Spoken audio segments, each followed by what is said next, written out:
بسم الله الرحمن الرحيم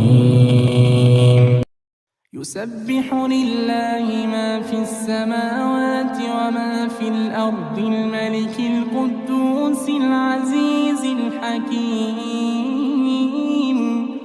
هو الذي بعث في الأميين رسولا منهم يتلو عليهم آياته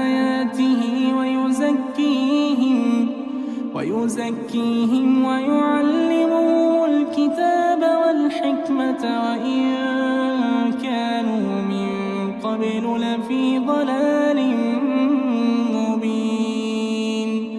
وآخرين منهم لما يلحقوا بهم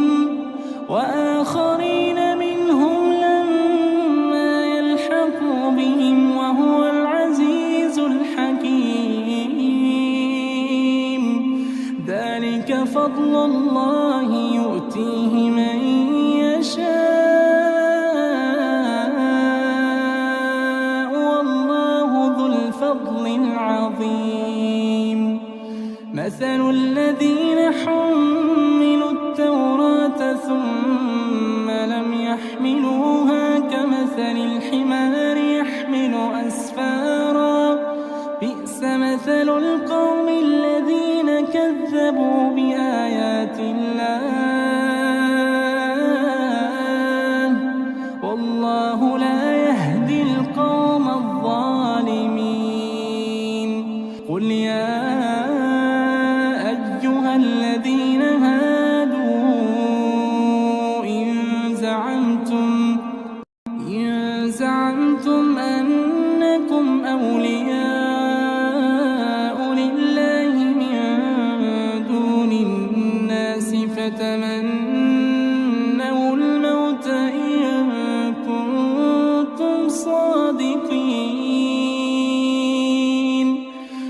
ولا يتمنونه أبدا بما قدمت أيديهم والله عليم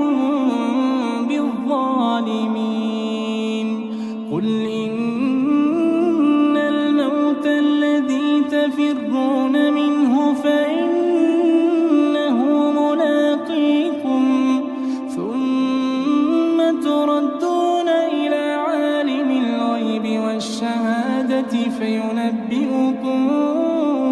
بما كنتم تعملون يا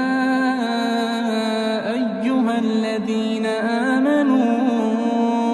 إذا نودي للصلاة من يوم الجمعة فاسعوا إلى ذكر الله وذروا البيع ذلكم خير لكم إن كنتم تعلمون فإذا قضيت الصلاة فانتشروا في الأرض وابتغوا من فضل الله واذكروا الله كثيرا لعلكم تفلحون وإذا رأوا تجارة أو لهوا انفضوا إليها وتركوك قائما قل ما عند الله خير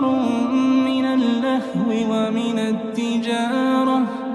قل ما عند الله خير من اللهو ومن التجارة